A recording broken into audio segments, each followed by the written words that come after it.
Oui. Allez. Donc j'ai la joie, l'honneur et l'avantage d'aujourd'hui à Draguignan confirmer ce qui a été fait d'une façon média, on va dire papier jusqu'à aujourd'hui, de notre candidature pour l'élection des législatives dans la 8e circonscription du Var. Je confirme la présence de Stéphane Pellegrin qui sera mon suppléant au cours de cette élection. Et j'ai la joie de comprendre aujourd'hui d'une façon très claire que nous allons pouvoir bénéficier du soutien du premier parti de France qui a, je crois, écouté nos propositions, notre engagement, notre volonté pour cette campagne.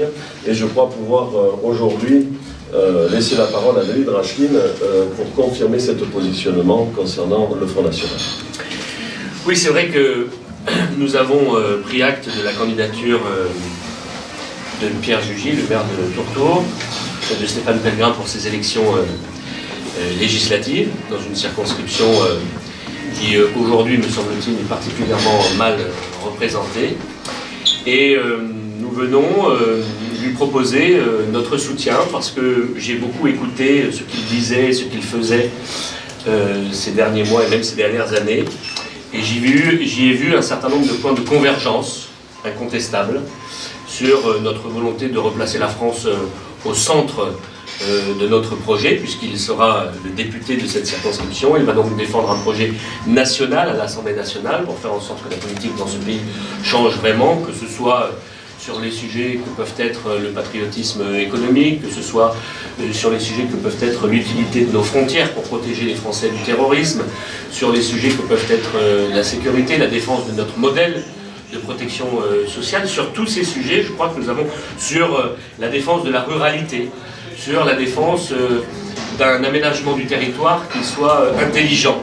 Ce qui n'est pas le cas dans notre département aujourd'hui, comme vous le savez, puisque dans notre département aujourd'hui, on fait bénéficier des grandes agglomérations, et particulièrement la région toulonnaise d'un certain nombre d'infrastructures, tandis que les territoires ruraux, tandis que l'Est du Var est totalement abandonné. Ça ne veut pas dire que ça doit se faire d'ailleurs au détriment de l'Ouest, mais ça veut dire qu'il doit y avoir un rééquilibrage et qu'on ne peut pas continuer à abandonner, que ce soit en matière de transport, d'infrastructure, d'équipement, nos territoires tels qu'ils le sont aujourd'hui. Nous voulons aussi que les communes soient davantage écoutées.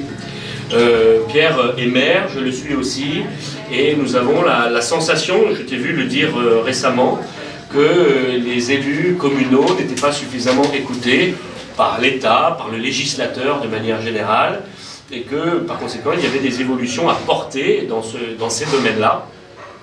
Et je crois que Pierre et Stéphane incarnent parfaitement cette ambition au service de notre pays. C'est pourquoi, tandis qu'il gardera sa spécificité de maire sans étiquette de Tourtour, le Front National serait heureux de lui faire bénéficier de son soutien, de notre soutien, du soutien de Marine Le Pen pour cette élection législative, parce que nous savons que nous nous retrouverons dans un groupe majoritaire.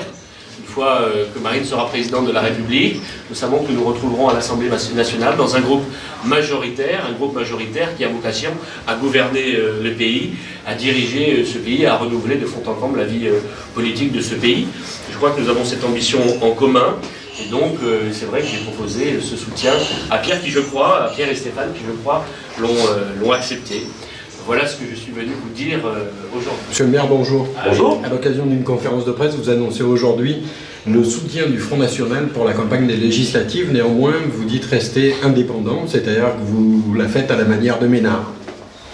Écoutez, je ne sais pas ce que fait Ménard ou ce qu'il a fait. En ce qui me concerne, il y a 5 ans, je me suis levé d'une façon, on va dire, courageuse, naïve pour certains. J'avais envie vraiment de représenter les gens qui ont des difficultés sur notre territoire, des difficultés qui sont annoncées clairement par un grand nombre d'élus, et peu importe d'ailleurs leur parti politique, nous avons tous les mêmes soucis. Le maintien dans la ruralité de nos services publics, la mairie, l'école, la poste, tous ces dossiers-là sont mis à mal aujourd'hui dans tous les projets de l'État que nous voyons venir avec une grosse difficulté. Aujourd'hui, 5 ans après, je repars en campagne avec la même volonté et le même dynamisme pour essayer de faire en sorte de défendre ces choses-là, de défendre vraiment ces convictions qui sont les nôtres. Et j'ai appelé dans les dernières semaines à tous les gens de bonne volonté qui avaient l'intention de nous soutenir, de le faire.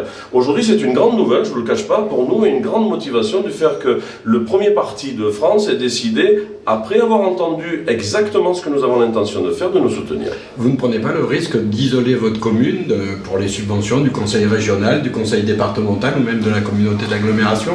Première chose, je dois vous dire que vous n'êtes pas sans savoir que les subventions ont déjà bien baissé dans les dernières années, n'est-ce pas?